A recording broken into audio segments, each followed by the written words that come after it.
আল্লাহ তাআলা জিজ্ঞেস করেন, কি চাই গো আমার কাছে, কি চাই? ফেরেশতারা বলে, আল্লাহ, ওই আদম সন্তানেরা দুইটা জিনিস চাই গো। এক নম্বরে চাই, আল্লাহ, তোমার তৈরি জাহান্নাম থেকে তারা মুক্তি চায়। তো আল্লাহ তাআলা জিজ্ঞেস করেন, জাহান্নাম দেখেছে কিনা? না না গো আল্লাহ, জাহান্নাম দেখে নাই। জাহান্নামের মজা তারা চেখেছে কিনা? না না না গো আল্লাহ, চাকেও নাই। তাহলে কিভাবে অনুভব করলো? কেন তারা ভয় পাইতেছে? কিভাবে তারা ভয় পায়? আল্লাহ তাআলা যখন জিজ্ঞেস করেন, ফেরেশতারা বলে, মালিক, আল্লাহ উলামায়ে কেরামের জবান থেকে শুনে শুনে তোমার তৈরি জাহান্নামকে তারা ভয় করে গো। আল্লাহ তাআলা তৎক্ষণাৎ ডাক দিয়ে বলে, ফেরেশতারা রে, তোমরা সাক্ষী থেকো, আমি আল্লাহর ইজ্জতের কসম খেয়ে বলি, আমি বেরিখলাবাসীর সমস্ত গুনাহগুলি মাফ করে দিয়ে আমার তৈরি জাহান্নামটাকে আমি হারাম করে দিলাম। বলেন সুবহানাল্লাহ। তৎক্ষণাৎ জিজ্ঞেস করেন, দ্বিতীয়টা কি চাই, কি চাই? এবার ফেরেশতারা বলে, গো মালিক, তারা তোমার তৈরি জান্নাতের মেহমান হইতে চায়। ও ফেরেশতারা, জান্নাত দেখেছে কিনা? বলে, না না না, জান্নাতও দেখে নাই। তাহলে কেমন করে জানতে পারলাম? বলে, উলামায়ে কিরামের জবান থেকে শুনে শুনে আল্লাহ তোমার তৈরি জান্নাতের জন্য আফসোস করে তারা জান্নাতি মেহমান বনতে চায়। আল্লাহ তাআলা জিজ্ঞেস করেন, রে ফেরেশতা, তোমরা সাক্ষী থেকো, আমি ওই বেরিখলাবাসীর জন্য আমার তৈরি জান্নাত থেকে আমি ওয়াজিব করে দিলাম। এখানে প্রশ্ন দুইটা। কয়টা প্রশ্ন বলেন? দুইটা প্রশ্ন। এক নম্বর প্রশ্ন, আল্লাহ তাআলা সব জানেন, বুঝেন, দেখেন, তারপরেও বারবার কেন ফেরেশতাদেরকে জিজ্ঞেস করেন? দ্বিতীয় প্রশ্ন হলো যে আল্লাহ তাআলা এরকম ভাবে ক্ষমা করবে, এইগুলি ফেরেশতাকে জিজ্ঞেস করার কি প্রয়োজন? বলে, কারণ আছে। এক নম্বর কারণটা আপনাদেরকে শোনাই। ফেরেশতাদেরকে এই জন্য আল্লাহ তাআলা জিজ্ঞেস করেন, এটা আপনার আমার শান, মান, মর্যাদা বৃদ্ধি করার জন্য। কেন? বলে, আল্লাহ তাআলা যখন মানুষ সৃষ্টি করার জন্য ইচ্ছে করলেন, ফেরেশতাদেরকে নিয়ে পরামর্শ বৈঠকে বসলেন। আল্লাহ তাআলা বললেন, ফেরেশতারা, তোমরা তো আমার ইবাদত করো, তবে আমার ইবাদতের জন্য আরেকটা জাতি আমি সৃষ্টি করতে চাই, তা হলো মানুষ জাতি। কি জাতি বলেন? কথার জবাব দিবেন। কি জাতি বলেন? মানুষ জাতি আমি মানুষ সৃষ্টি করতে চাই। তো ফেরেশতারা ডাক দিয়ে বলে, ওগো মালিক, ইবাদতের জন্য তো আমরাই যথেষ্ট। আমরাই আপনার ইবাদতে সেজদারত অবস্থায় আছি, রুকুতে আছি, দাঁড়ানো অবস্থায় আছি, বসা অবস্থায় আছি, সর্ব অবস্থায় আমরা ইবাদতের জন্য যথেষ্ট। তো আমরাই তো ইবাদত করতে পারি, সুতরাং মানুষ সৃষ্টি করার প্রয়োজন নাই। এই মানুষ যখন আপনি সৃষ্টি করবেন, দুনিয়াতে হানাহানি করবে, ঝগড়া করবে, বাপ বেটা ঝগড়া করবে, ভাই ভাই ঝগড়া করবে, প্রতিবেশী প্রতিবেশীর সঙ্গে ঝগড়া করবে, অন্যায় করবে, অপরাধ করবে, নাফরমানি করবে। সুতরাং দুনিয়ার জমিনে ফিতনা ফাসাদ শুরু হয়ে যাবে। তো এই কথা যখন বললেন, মালিক মুস্কি হেসে দিয়ে ডাক দিয়ে বলেন, কি বলেন? আল্লাহ তাআলা বলেন, ইন্নী আ'লামু মা লা তা'লামুন। ফেরেশতারা রে, নিশ্চয়ই আমি আল্লাহ তাআলা যা জানি তোমরা তো তা জানো না। সুতরাং ইচ্ছা করেছে মানব সৃষ্টি করার জন্য আমি আল্লাহ তাআলা মানব সৃষ্টি করব। এই মানব সৃষ্টি করলেন, ফেরেশতাদের পরামর্শ গ্রহণ করে নাই। ফেরেশতারা বলেছিল ফাসাদ করবে, ইবাদত করবে না। এই আদম সন্তান যখন ইবাদতের ভিতরে লেগে যায়, আল্লাহ তাআলা খুশি হয়। এই আদম সন্তানের নেক কাজের স্বীকৃতিগুলি এই জন্য বারবার ফেরেশতাদের জবান দিয়ে প্রকাশ করতে আল্লাহ ভালোবাসে। আর সে আজিম পর্যন্ত বলতেছিলাম, মজমা কত দামি। এই মজমার চতুর্পাশে রহমতের ফেরেশতারা এরকম কাদের উপরে ভর করতে করতে আল্লাহ তাআলার ওই আরশ পর্যন্ত পৌঁছেন এবং ওই জায়গায় গিয়ে বলতে থাকে, আল্লাহ, ওই যে সখীপুর বেরিখোলা বাজার কেন্দ্রীয় জামে মসজিদের উদ্যোগে আয়োজিত মজমার ভিতরে অমুকের সন্তান অমুক, আল্লাহ তুমি যে পবিত্র, এই পবিত্রতার ঘোষণা করতেছি। আল্লাহ তাআলার কাছে পয়গামটা পৌঁছে। বাবা, আমরা এদিকে কর্ণপাত করি, আলোচনার সময় যদি আমরা এদিক সেদিক তাকাই তো আলোচনার ধাঁচ যেটা এটা নষ্ট হয়ে যায়।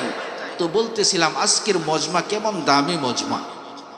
রহমতের ফেরেশতা আল্লাহ তাআলার আরশ পর্যন্ত পৌঁছেন এবং আপনার আমার বাবার নামগুলি ধরে ধরে পয়গামগুলি পৌঁছান।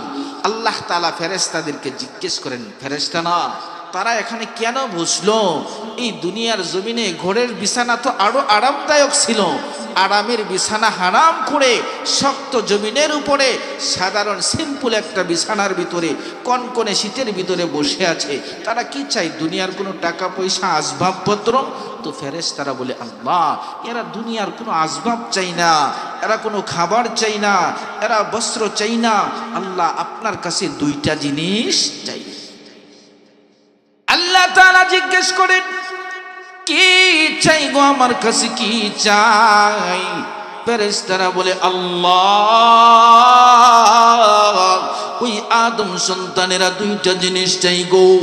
এক নম্বরে চাই, আল্লাহ, তোমার তৈরি জাহান্নাম থেকে তারা মুক্তি চায়। তো আল্লাহ তাআলা জিজ্ঞেস করেন, জাহান্নাম দেখেছে কিনা? না না গো আল্লাহ, জাহান্নাম দেখে নাই। জাহান্নামের মজা তারা চেখেছে কিনা? না না না গো আল্লাহ, চাকেও নাই। তাহলে কিভাবে অনুভব করলো? কেন তারা ভয় পাইতেছে? কিভাবে তারা ভয় পায়? আল্লাহ তাআলা যখন জিজ্ঞেস করেন, ফেরেশতারা বলে, মালিক,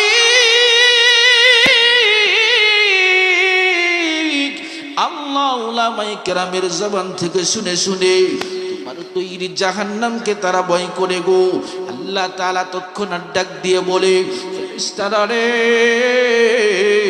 তোমরা সাক্ষী থেকো, আমি আল্লাহর ইজ্জতের কসম খেয়ে বলি, আমি বেরিখলাবাসীর সমস্ত গুনাহগুলি মাফ করে দিয়ে আমার তৈরি জাহান্নামটাকে আমি হারাম করে দিলাম। বলেন সুবহানাল্লাহ।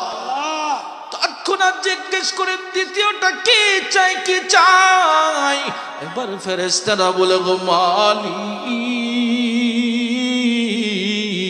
তারা তোমার তৈরি জান্নাতের মেহমান হইতে চায়। ও ফেরেশতারা, জান্নাত দেখেছে কিনা? বলে, না না না, জান্নাতও দেখে নাই। তাহলে কেমন করে জানতে পারলো? বলে, উলামায়ে কেরামের জবান থেকে শুনে শুনে আল্লাহ তোমার তৈরি জান্নাতের জন্য আফসোস করে তারা জান্নাতি মেহমান বনতে চায়। আল্লাহ তাআলা জিজ্ঞেস করেন, রে ফেরেশতা, তোমরা সাক্ষী থেকো, আমি ওই বেরিখলাবাসীর জন্য আমার তৈরি জান্নাত থেকে আমি ওয়াজিব করে দিলাম। এখানে প্রশ্ন দুইটা। কয়টা প্রশ্ন বলেন? দুইটা প্রশ্ন। এক নম্বর প্রশ্ন, আল্লাহ তাআলা সব জানেন, বুঝেন, দেখেন, তারপরেও বারবার কেন ফেরেশতাদেরকে জিজ্ঞেস করেন? দ্বিতীয় প্রশ্ন হলো যে আল্লাহ তাআলা এরকম ভাবে ক্ষমা করবে, এইগুলি ফেরেশতাকে জিজ্ঞেস করার কি প্রয়োজন?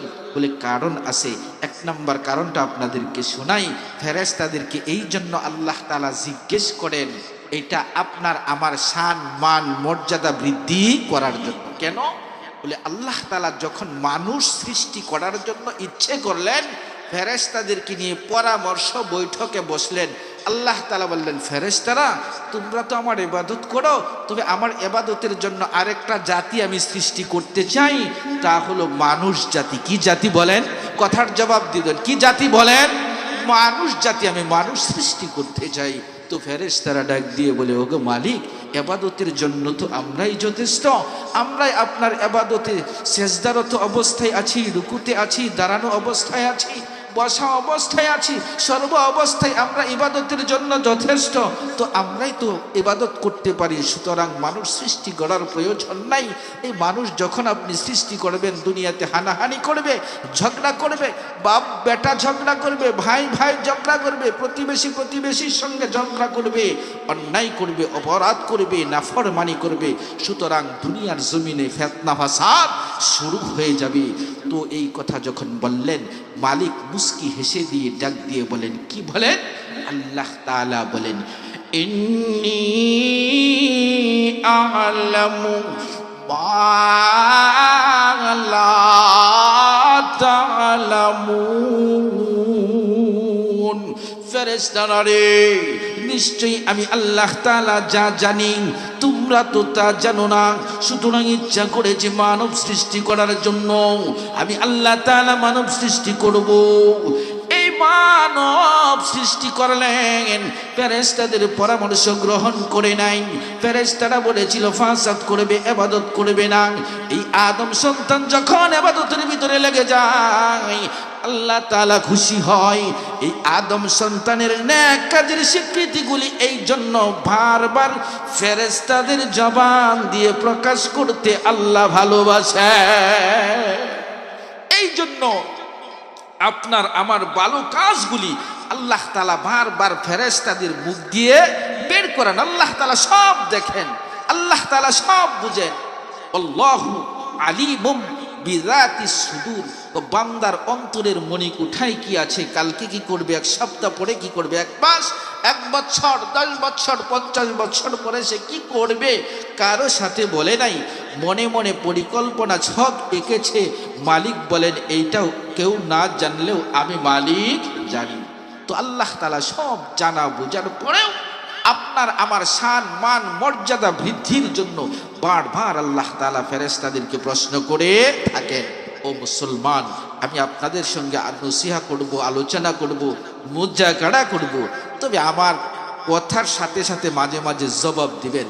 আমি কথা তখন বলতে পারি না যখন শ্রোতা এবং বক্তা দুইজনের দৃষ্টি দুই দিকে চলে যায়। যখন দুই দিনের দৃষ্টি এক হবে, তখন আলোচনা আপসে আপ মালিকের পক্ষ থেকে আসতে থাকবে। এই জন্য বাবা অনুরোধ, অন্যদিকে আমরা তাকাইব না। তো আরেকটা মজমা আছে। কয়টা মজমা? 2টা। একটা হলো ফেরেশতাদের বেষ্টনী, আরেকটা বেষ্টনী আছে, ওই বেষ্টনীরও মজমা আছে। এইটা কাদের? বলে এইটা হলো আপনার বাবা, আমার বাবা, আপনার দাদা, আমার দাদা, আপনার নানা, আমার নানা, অর্থাৎ আমরা আমাদের পূর্বপুরুষ যাদেরকে কবরস্থ করেছি, আলমে বরজকে আছেন, ওনারা রুহানি হালতে আত্মিক অবস্থায় চতুর্দিকে বিচরণ করতেছে, ঘোরাঘুরি করতেছে, ছুটাছুটি করতেছে। কেন? আপনার কাছে আমার কাছে নেকি চাইতেছে, আপনার কাছে আমার কাছে সওয়াব চাইতেছে। কেমন? বলে ফকিরের মতো, ভিক্ষুকের মতো। ও ভিক্ষুক যেমন ছায়া, ও তার চাইতে শত নয়, হাজার নয়, লক্ষ নয়, কোটি নয়, মিলিয়ন বিলিয়ন বেশি এরকম ভাবে তারা অভাবী ছায়াল, তারা নেকি চাইতেছে। কেন? কেন চাই? নবীজি বলেন, عن أبي هريرة رضي الله تعالى عنه قال قال رسول الله صلى الله عليه وسلم إذا مات الإنسان انقطع عنه عمله। নবীজি বলেন, ইযা মাতাল ইনসান, যখন মানুষ মরে যায়, ইনকাতা আনহু আমালু, ইনকাতা বন্ধ হয়ে যায়, স্থগিত হয়ে যায়, আনহু আমালু, তার সমস্ত আমলের দরজাগুলি। মানুষ যখন মরে যায়, তার ব্যক্তিগত আর কোনো আমল থাকে না, সমস্ত আমল বন্ধ হয়ে যায়।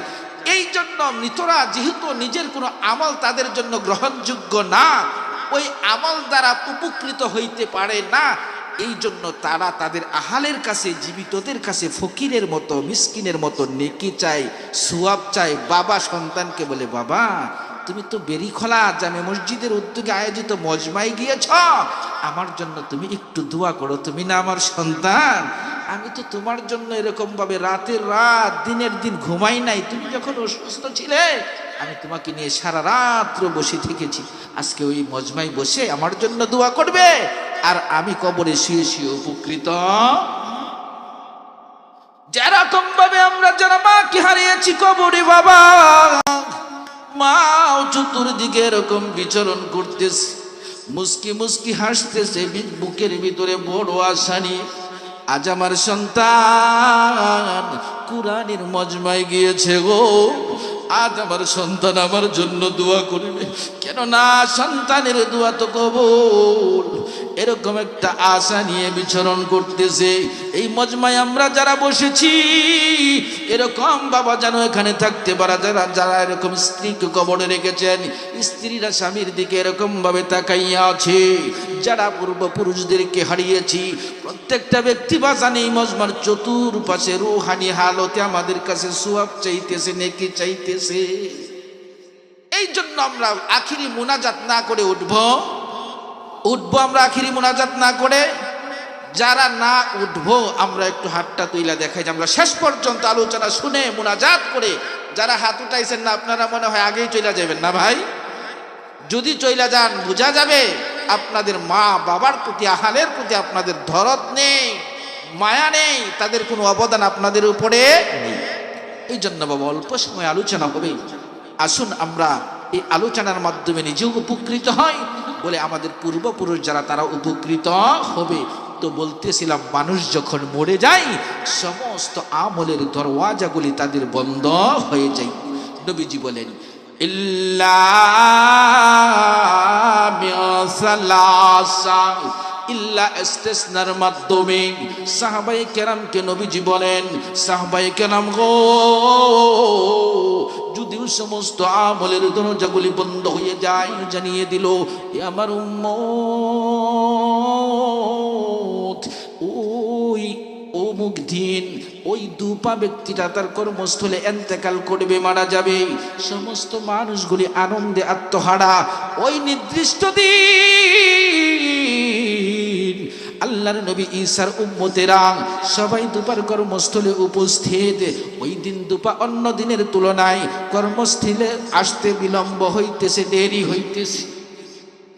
মানুষ আলোচনা সমালোচনা করতে শুরু করল, কি ব্যাপার আজ দুপা কেন তার কর্মস্থলের দিকে আসতেছে না, বিলম্ব হয়ে গেল। দুপা কর্মস্থলে আসলো, তবে মৃত অবস্থায় না, জীবিত অবস্থায় ফিরে আসলো।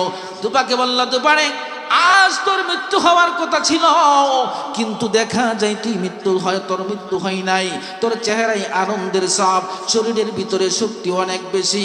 কিছু যুবক একত্রিত হইলেন, এই ঘটনা আল্লাহর নবী ঈসাকে শোনানো হলো।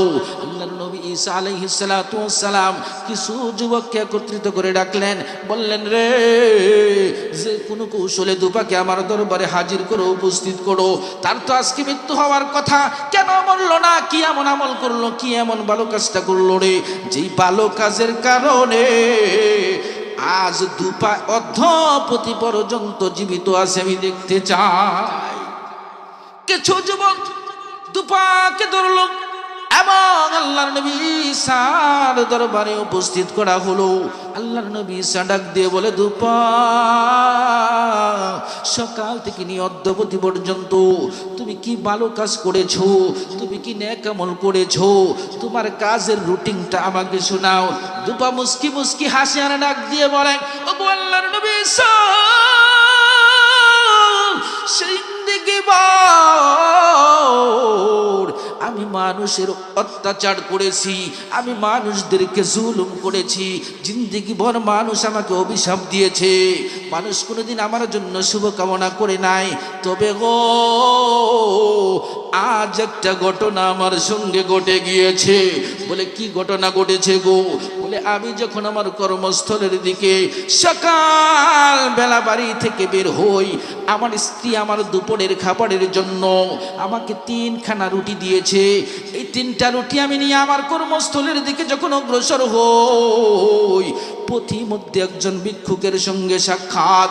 যে ভিক্ষুক ক্ষুধার যন্ত্রণায় ছটফট করতেছিল আর আমার কাছে সওয়াল করতেছিল, ডাক দিয়ে বলে, ও ভাই, আমি ক্ষুধার যন্ত্রণা আর সহ্য করতে পারতেছি না, যদি কোনো খাবার থাকে গো আল্লাহর সন্তুষ্টির জন্য আমাকে কিছু খাবার দিয়ে আমার কলিজাটাকে তুমি শীতল করে দাও।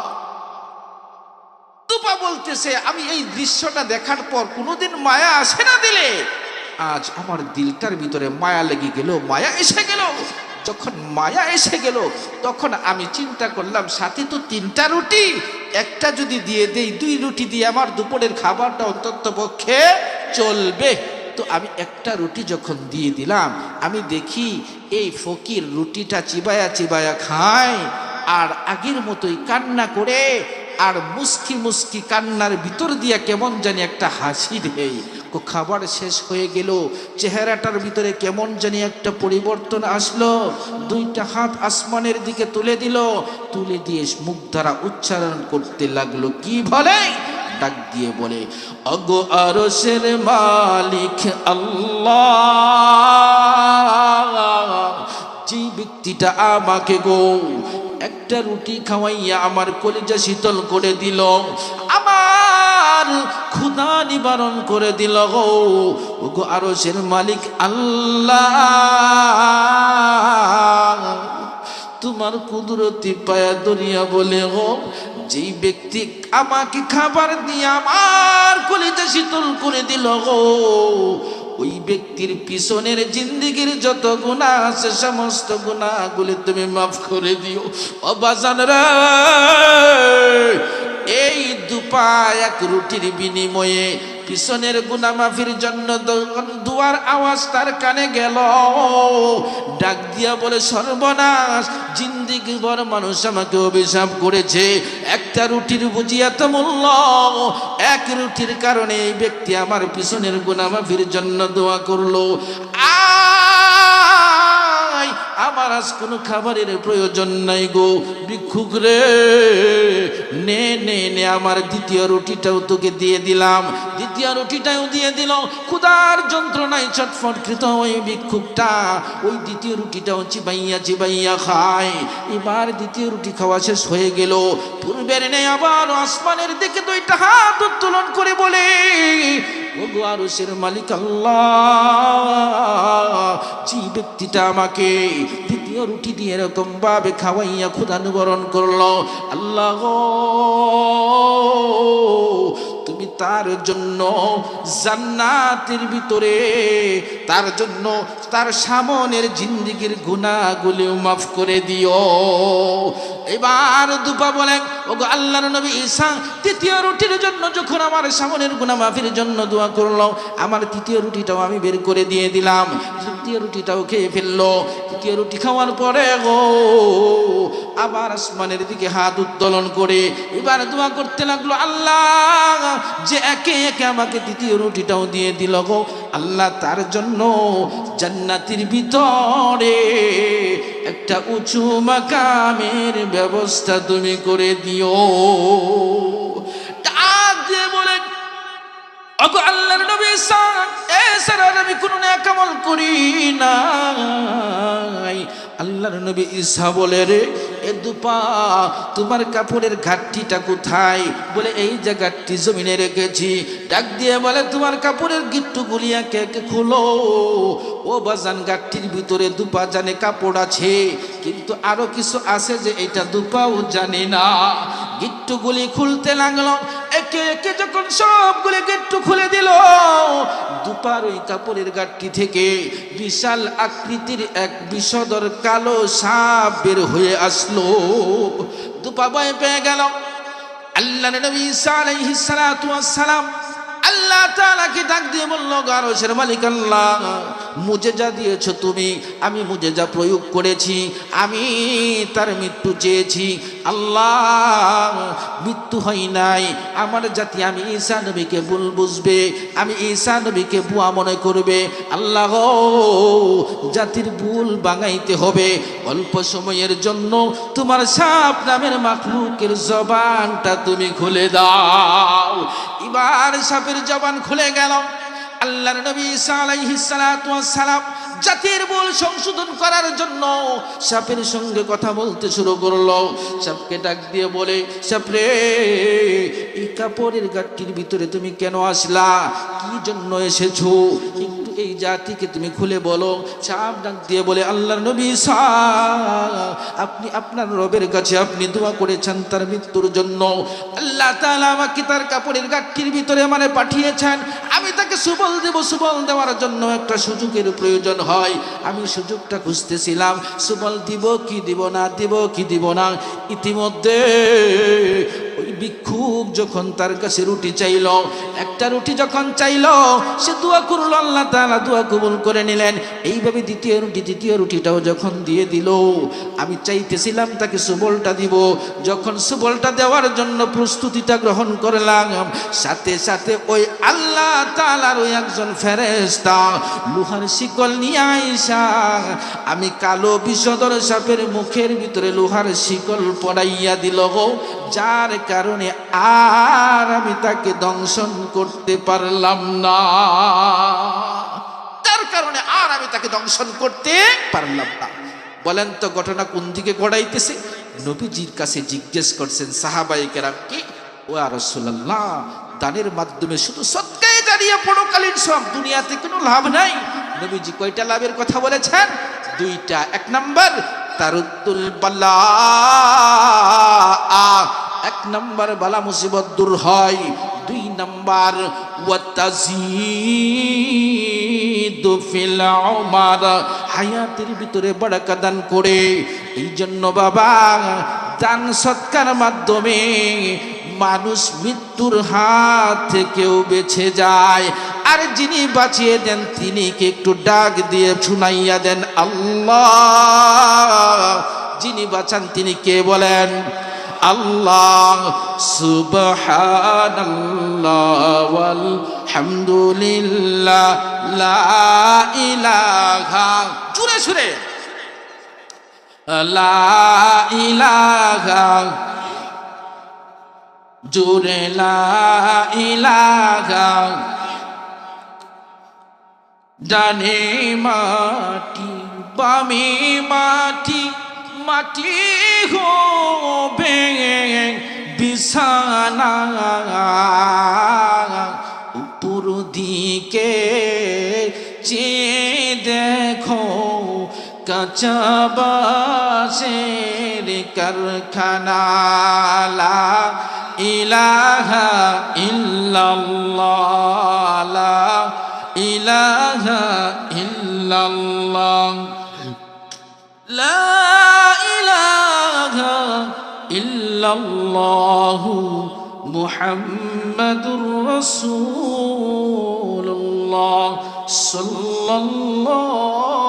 সাল্লাল্লাহু আলাইহি ওয়াসাল্লাম। তাহলে আজকের এই মজমা এটা গুনাহ মাফির মজমা। আজকের মজমা দিল পরিবর্তন হওয়ার মজমা। ও মুসলমান, এই মজমাটা এরকম হইতে পারে আপনার আমার জন্য আজকে নাজাতের ওসিলা হইতে পারে, হইতে পারে না? নাজাতের ওসিলা হইতে পারে। আজকে বসেছি, আগামী বছর এই মজমার ভিতরে আপনি আমি নাও বসতে পারি। ও বাবা, প্রাসঙ্গিক আলোচনা করতে গেলে অনেক দিকে আলোচনা ঘটাইবে, তো আমি ওই দিকে যাব না। আমি আপনাদের সম্মুখে কুরআনুল কারীমের একটা আয়াতে কারিমা তেলাওয়াত করেছি, আর অসংখ্য হাদিস থেকে মাত্র 2টা হাদিসের টুকরা তেলাওয়াত করেছি। একখানা আয়াত, হাদিস 2টা। এই 3টা জিনিস সম্মুখে রাখিয়া আমি আমার সংক্ষিপ্ত আলোচনা গোছানোর জন্য চেষ্টা করব। ও মুসলমান, আল্লাহ তাআলা ওনার নবীকে সম্বোধন করে বলতেছেন, ও নবী, আপনি বলে দিন আপনার উম্মতদেরকে, আমার বান্দাদেরকে, কি ইন কুনতুম তুহিব্বুনাল্লাহ, তারা যদি আমি আল্লাহ তাআলার ভালোবাসা পেতে চাই, আমি আল্লাহ তাআলার সন্তুষ্টি পেতে চাই। এখন আল্লাহ তাআলার সন্তুষ্টি ভালোবাসা পেতে চাই না কে, এমন ব্যক্তি খুঁজলে পাওয়া যাবে? যেই ব্যক্তি নামাজ পড়ে কেন পড়ো? আল্লাহর ভালোবাসা পাওয়ার জন্য। রোজা করে কিসের জন্য করো? আল্লাহর ভালোবাসা পাওয়ার জন্য। জিকির করে কেন করো? আল্লাহর সন্তুষ্টি পাওয়ার জন্য। আরেক লোক নামাজও পড়ে না, রোজাও করে না, বলে মাথায় লম্বা চুল, চুলের ভিতরে ঝটকা। জিজ্ঞেস করেন পরিবেশ কেন দৌড়েছ? বলবে আল্লাহ পাওয়ার জন্য, আল্লাহর সন্তুষ্টি পাওয়ার জন্য। তাই কিনা?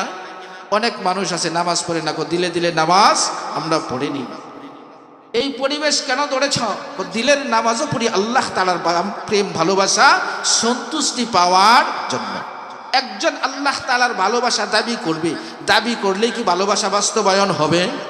বলে ভালোবাসার জন্য কিছু মাপকাঠি আছে, কাজ আছে। কাজের সাথে যদি মিলে যায় তাহলে বোঝা যাবে সে আল্লাহ তাআলার প্রকৃত প্রেমিক, আল্লাহ তাআলাকে ভালো। আর কারা আল্লাহ তাআলাকে ভালোবাসে? আল্লাহ তাআলা এই মাপকাঠি কুরআনুল কারীমের ভিতরে দিয়ে দিয়েছেন। আল্লাহ তাআলা বলেন, আল্লাহ তাআলা কি বলেন? ওয়াল্লাযীনা আমানু আশাদ্দু হুব্বাল লিল্লাহ। আল্লাহ তাআলা বলেন ওয়াল্লাযীনা আমানু, যারা ঈমানদার, যারা মুমিন, আশাদ্দু হুব্বাল লিল্লাহ, আমি আল্লাহ তাআলাকে তারাই সবচাইতে বেশি ভালোবাসে। যারা মুমিন না তারা আল্লাহ তাআলাকে ভালোবাসে না, এরা মৃত্যুর দাবি করে কিন্তু ভালোবাসা বাস্তবায়ন হবে না। কয়টা চূড়া কি সুরা, কয়টা শ্বশুর বাড়ি নাই, শ্বশুর বাড়ি দাবি করে বিয়েই করে নাই, শ্বশুর বাড়ি দাবি করতেছে। হঠাৎ কোথাও গিয়া যদি এরকম দাবি করে কপালে পিটনা আছে না? তদ্রুপ যারা মাপকাঠির বাহিরে আল্লাহ তাআলার ভালোবাসা দাবি করে তাদের নসিবে উমাইর আছে। তো আল্লাহ তাআলা বলতেছেন আমি আল্লাহ তাআলাকে সবচেয়ে বেশি ভালোবাসেন কারা? ওয়াল্লাযীনা আমানু আশাদ্দু হুব্বাল লিল্লাহ, যারা ঈমানদার, যারা মুমিন, আশাদ্দু হুব্বাল লিল্লাহ, তারাই আমি আল্লাহ তাআলাকে সবচেয়ে বেশি ভালোবাসি। এই জন্য লক্ষ্য করেন হযরত ইব্রাহিম আলাইহিস সালাতু ওয়াস সালামের কথা, যে ইব্রাহিম আলাইহিস সালাতু ওয়াস সালাম বৃদ্ধ হয়ে গেছেন, ওনার স্ত্রী হাজেরা উনি বৃদ্ধা হয়ে গিয়েছেন, একেবারে বৃদ্ধা। আর দ্বিতীয় হাজেরা হলো এরকম ভাবে বাঞ্জা, সন্তানাদি হয় না। সন্তান না হওয়ার দুইটা কারণে, একটা হলো বাঞ্জা, দ্বিতীয় হলো বার্ধক্যে চলে গেছেন। এই মুহূর্তে আল্লাহ তাআলার কাছে দোয়া করতেছেন, কি দোয়া? রব্বি হাবলি মিনাস সালিহিন। রব্বি, হে আমার রব, হাবলি আমাকে দান করুন। কি দান করুন? সালিহিন, একজন নেককার সন্তান। এখান থেকে আমাদের একটা শিক্ষা, কি শিক্ষা? আমরা অনেক সময় সন্তান চাই আল্লাহ তাআলার কাছে, আল্লাহ আমাকে একটা সন্তান দিও। না, এটা চাওয়ার সিস্টেম না। চাওয়ার সিস্টেম আল্লাহ তাআলা আমাদেরকে কোরআনের মাধ্যমে শিখিয়ে দিয়েছেন। যদি প্রয়োজন হয় আমরা সালিহিন নেককার সন্তান চাইব। ছেলে আছে, মেয়ের প্রয়োজন, আল্লাহ তুমি আমাকে একটা সালেহা নেককার একজন মেয়ে দান করিও। মেয়ে আছে, ছেলে প্রয়োজন, আল্লাহ আমাকে একটা সালিহিন ছেলে সন্তান দান করিও। এই জন্য চাওয়ার সময় আমরা এইভাবে চাইব। তো ইব্রাহিম আলাইহিস সালাতু ওয়াস সালাম বার্ধক্যে উপনীত, স্ত্রী ভাঞ্জা, আল্লাহ তাআলার কাছে বললেন আল্লাহ আমাকে একটা সন্তান দাও। আল্লাহ তাআলা তার দোয়া কবুল করলেন আর সন্তানও দান করলেন। এই সন্তান মাত্র ছোট মানুষ, বুকের দুগ্ধ পান করে ফেরেশতারা ডাক দিয়ে বলে আল্লাহ তোমার খলিল কই, তোমাকে তো ভালোবাসে না, তোমার একটা সন্তান দান করেছ। সন্তান পাইয়া সন্তানের প্রতি প্রেম, ভালোবাসা, মহব্বত পুরাটাই চলে গেছে। আল্লাহ তাআলা ডাক দিয়ে বলে আয় আমার ফেরেশতারা, আমার খলিল সন্তান পাইয়া আমাকে বলতে পারে না রে, সন্তান একদিকে, আমার ভালোবাসা হলো অন্যদিকে, স্ত্রী একদিকে, আমার ভালোবাসা অন্যদিকে, আর তার দুনিয়া একদিকে থাকতে পারে, কিন্তু আমি আল্লাহ তাআলার ভালোবাসার ভিতরে কোনো কমতি ঘটবে না। ফেরেশতারা ডাক দিয়ে বলে মালিক আমরা নগদ প্রমাণ পাইতেছি সন্তানকে কত মোহাব্বত করে গো, সন্তান পাইয়া তোমার ভালোবাসা ভুলে গিয়েছে।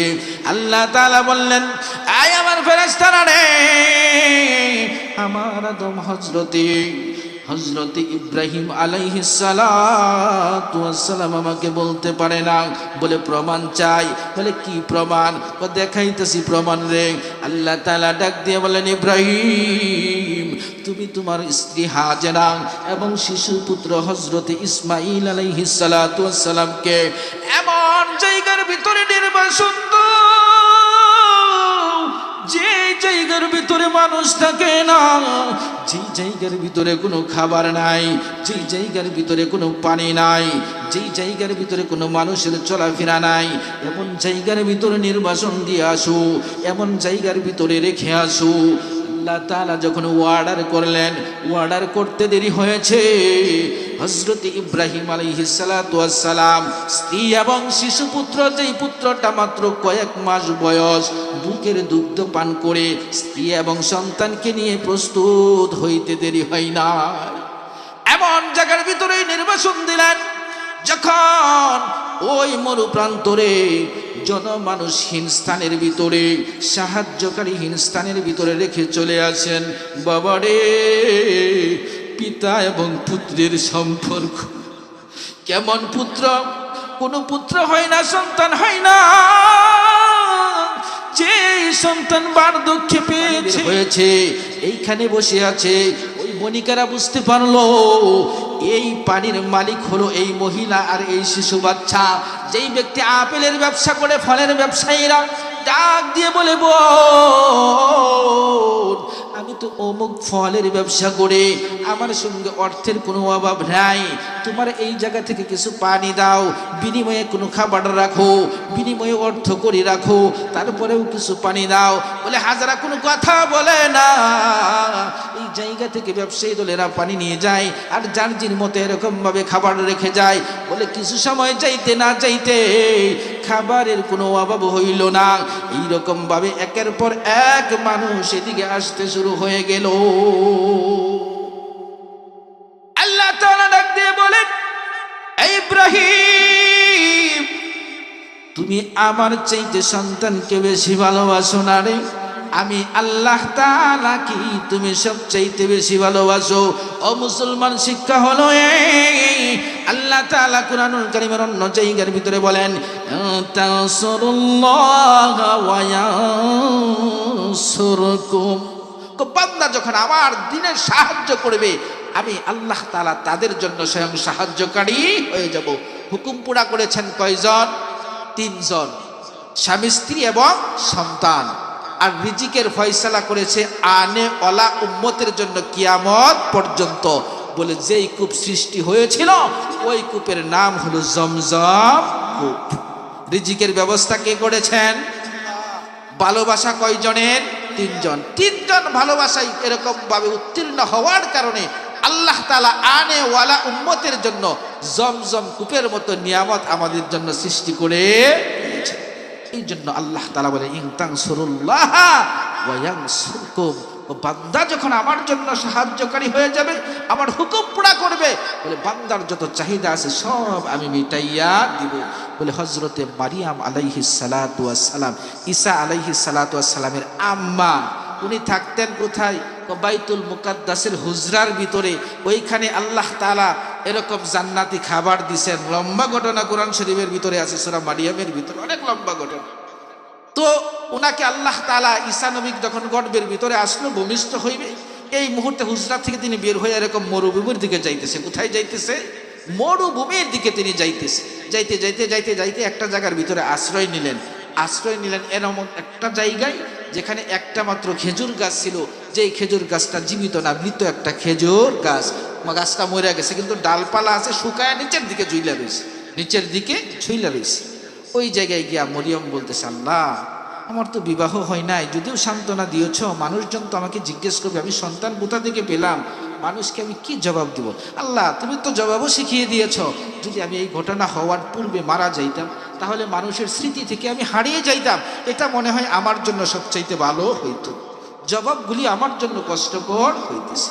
তো এরকম চিন্তা করতে না করতে করতেই সন্তান ভূমিষ্ঠ হয়ে গেল। ওনার ক্ষুধার একটা ভাব হইল। এবার আল্লাহ তাআলাকে বললেন, আল্লাহ, হুজরাখানায় যখন আমি ছিলাম, খালুজান বলে গিয়েছিল কেউ আমাকে খাবার দেয় নাই, তুমি ফেরেশতার মাধ্যমে হুজরার ভিতরে সিজনবিহীন খাবার পাঠাইছো। আল্লাহ, এই জায়গার ভিতরে আমি তো একটা অসহায় অবস্থায় আছি। এই টাইমটার ভিতরে সাধারণত মেয়েদের সাথে মা থাকে, শাশুড়ি থাকে, আত্মীয় স্বজনেরা থাকে, আমার সাথে তো কেউ নেই। আল্লাহ তাআলা ডাক দিয়ে বললেন, কি বললেন?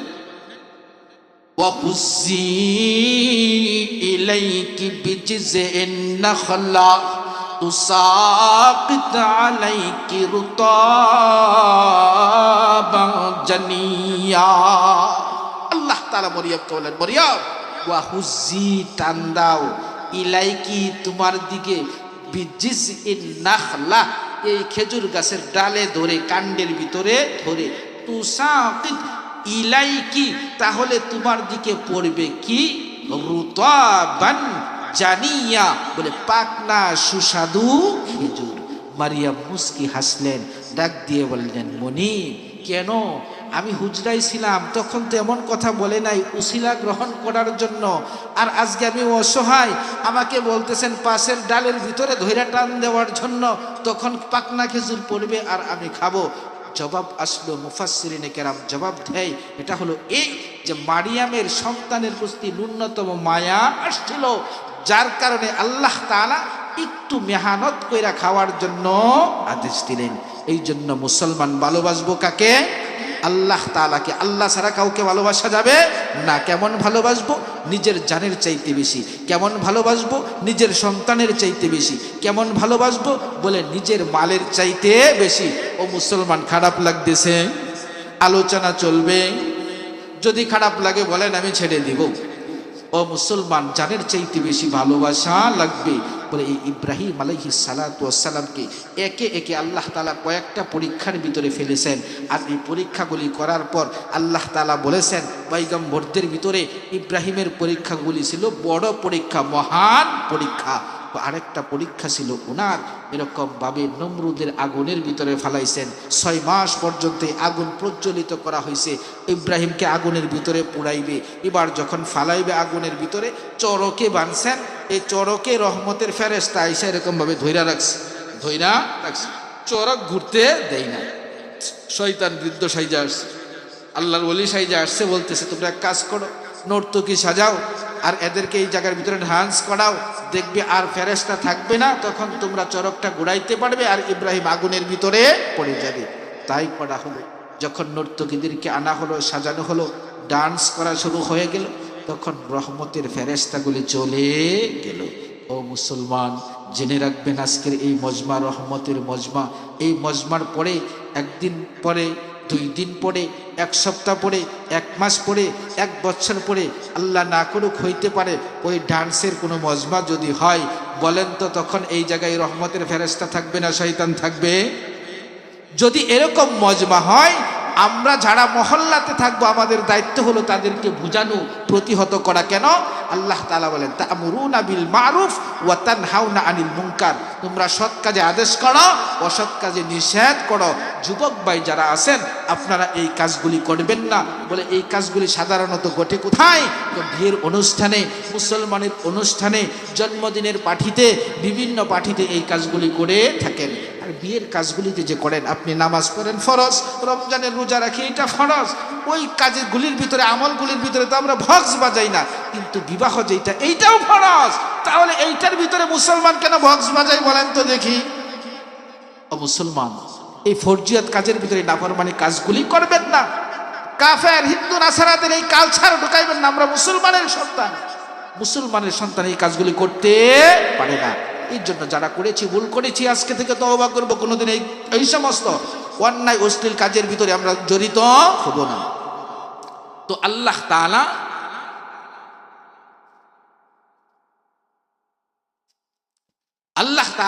হযরত ইব্রাহিম আলাইহিস সালাতু ওয়াস সালামকে দ্বিতীয় পরীক্ষা ফেললেন, কি আগুন তৈরি করলেন। এই আগুনে যখন ফালাইবেন, রহমতের ফেরেশতারাও চলে গেল। বলে এইরকম ভাবে ফেরেশতাদের লিডার যারা আছে, আজরাইল আলাইহিস সালাতু ওয়াস সালাম, ইসরাফিল আলাইহিস সালাতু ওয়াস সালাম, এই 4 জন বড় বড় ফেরেশতা, তারা আয়েশা খানের কাছে বলেন, আমাদের কাছে বলুন, আমরা আগুন নিবাই। ইব্রাহিম আলাইহিস সালাতু ওয়াস সালাম ডাক দিয়ে বলে, তোমরাও মাখলুক, আগুনও মাখলুক, আর আল্লাহ তাআলা, আমি আগুনে যদি পড়ে যাই আর আমার মালিক, আমার মনিব যদি সন্তুষ্ট হয়, এই আগুনে আমি 1 বার নয়, 2 বার নয়, 1000 বার জ্বলতে প্রস্তুত। সুতরাং তোমরা চলে যাও। চরক গলে গেল, আগুনে পড়ে গেল। আল্লাহ তাআলা ডাক দিয়ে বলেন, ইয়া নার কুনি বারদাউ ওয়া সালামান আলা ইব্রাহিম, হে আগুন উনি হয়ে যাও কেমন, বারদান ঠান্ডা। ঠান্ডার ভিতরে কষ্ট আছে না? আমি এখন যে ঠান্ডাটা তেমন ঠান্ডা না, তবে পোশাক ছাড়া যদি চলি কষ্ট হবে কি না? কষ্ট হবে। তার মানে ঠান্ডার ভিতরেও কষ্ট আছে। দেখেন আল্লাহ তাআলার মনোনীত বান্দাদেরকে আল্লাহ তাআলা কেমন ভালোবাসে। এই বারদান বলার পর একটা শব্দ আল্লাহ তাআলা এনেছেন, এটা কি বলেন? বারদাউ ওয়া সালামান, এমন ঠান্ডা হয়ে যাও যে ঠান্ডাটার নাম হলো শান্তিদায়ক ঠান্ডা।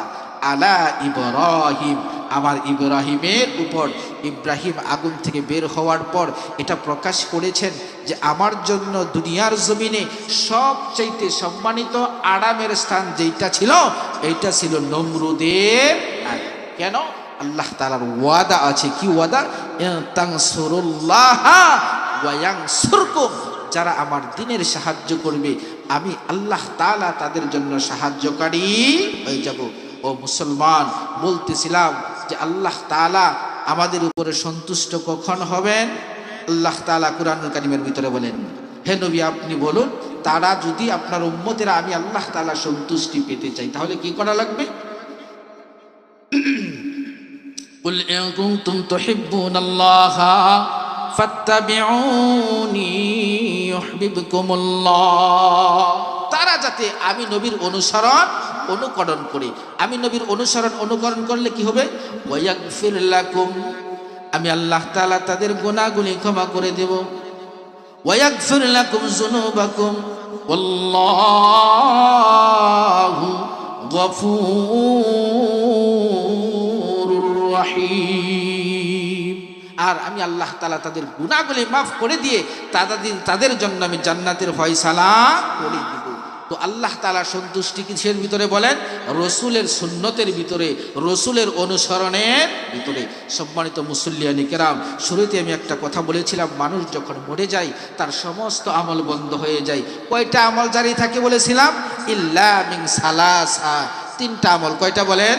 তিনটা আমল। সম্মানিত পর্দার আড়ালের মা আমার বোনেরা কিনারা আছেন, আপনারাও আখিরি মুনাজাত করে তারপরে মজমা থেকে উঠবেন। আপনাদের জন্য আংশিক আলোচনা আমি রেখেছি, আপনাদেরকে আমি ঠকাইব না ইনশাআল্লাহ। তো বলতেছিলাম আমল তিনটা মারা যাওয়ার পর জারি থাকে। এক নম্বর কি বলেন? কথা বলেন। সদকায়ে জারিয়া। দুই নম্বর আমল আও ইলমিন ইউনতাফাউ বিহি, এইরকম এলেম যে এলেম দ্বারা অন্য উপকৃত হয়। যেমন উস্তাদ, ওনারা শিখেছেন বাচ্চাদেরকে শিখাইতেছেন, বলে এরকম শিখানোর সওয়াব বান্দা কিয়ামত পর্যন্ত কবরে শুয়ে শুয়ে পাইতে থাকে। তিন নম্বর আওয়ালাদিন সালিহিন ইয়াদউলা, বলে নেককার সন্তানের দোয়া মা বাবা কবরে শুয়ে শুয়ে পাইতে থাকে। বলে সব সন্তানের দোয়া কবুল হয় না। নবীজি বলেছেন আওয়ালাদিন সালিহিন, সন্তান বলার পর বলতেছেন সালিহিন। সালিহিন শব্দটা যদি উচ্চারণ না করতেন, যে কোনো সন্তান দোয়া করতো দোয়া কবুল। সালিহিন বলার কারণে সন্তানের ভিতরে দুইটা ভাগ হয়ে গিয়েছে। এই জন্য নেককার সন্তান যখন দোয়া করবে দোয়া কবুল, আর সন্তান যদি নেককার না হয়, এই সন্তান যদি দোয়া করে দোয়া কবুল হবে না। মুসলমান নেককার সন্তানের কেমন পাওয়ার! সন্তান যদি নেককার হয় আর মা বাবা কবরে চলে যায়, কুরআনুল কারীমের একটা মাত্র আয়াত কারিমা তেলাওয়াত করে, এক আয়াত তেলাওয়াত করার কারণে মা বাবার কবরে যদি আযাব চলতে থাকে 40,000 বছরের জন্য আযাব বন্ধ করে দেয়। কত হাজার বছর? 40,000। যদি দুইটা আয়াত তেলাওয়াত করে 80,000, তিনটা করলে 1,20,000। বারবার তিলাওয়াত করবে, ওই ভালো নেককার সন্তানের মা বাবার কবরে আযাব থাকতে পারে। এই জন্য আমরা আমাদের সন্তানকে সালিহিন সন্তান বানাবো, আমরা আমাদের সন্তানকে নেককার সন্তান বানাবো, আমরা আমাদের সন্তানকে এরকম আদর্শবান সন্তান বানাবো, যেই সন্তানের কারণে আমরা বুক ফুলিয়ে সমাজে চলতে পারবো, যেই সন্তানের জন্য মানুষ এরকমভাবে কান্না করবে, বলে বাংলার মানুষ না সারা পৃথিবীর মানুষ। যেমন শহীদ শরীফ উসমান হাদি ভাই, যিনি চলে গিয়েছেন, নিঃসন্দেহে উনি সালিহিন সন্তান, নিঃসন্দেহে উনি আদর্শবান সন্তান। বলে আপনার আমার সন্তানও যাতে এরকম হাদির মতো। তো হাদি কেমন ছিলেন? হাদি আল্লাহ তাআলার হুকুমের উপরে অটুট ছিলেন। কোন হুকুম? তা'মুরুনা বিল মারুফ ওয়া তানহাউনা আনিল মুনকার, সৎ কাজের আদেশ করতেন, অসৎ কাজের নিষেধ করতেন। তো সময় সংকীর্ণ, সময় সংকীর্ণ। কর্তৃপক্ষের পক্ষ থেকে আমার উপরে কিছু কথা আছে। কি কথা? বলে এই যে প্রতিষ্ঠানের উদ্যোগে আজকের এই মজমা, এই কোরআন এবং হাদিসের মাহফিল, বলে এই প্রতিষ্ঠান একটু অস্বয়ং সম্পন্ন, কাজ চলমান, রানিং, কাজ রানিং। তো এই মজমার ভিতরে দুইটা বেষ্টনীর কথা বলছিলাম। কয়টা বেষ্টনী বলেন? দুইটা। এক নাম্বার রহমতের ফেরেশতা, দুই নাম্বার আমাদের পূর্বপুরুষ যারা তারা আত্মিকভাবে রুহানি হালতে চতুর্দিকে বিচরণ করতেছে। তারা আমাদের কাছে কি চাই বলেন? দোয়া চাই। তারা কি চাই? সুয়াব চাই। তারা আমাদের কাছে সায়াল, আমাদের কাছে চাইতেছে। কবি বলেন কবরবাসীরা কেমন সায়াল, কেমন ভাবে চাই, কেমন আফসোস করে, বলে জীবিতদেরকে ডেকে ডেকে বলতে থাকে, কে যাও রে ভাই আমার কবরের পাশ দিয়া, বড় মুসিবতে আসি ভইল আমার বাড়িতে গিয়া।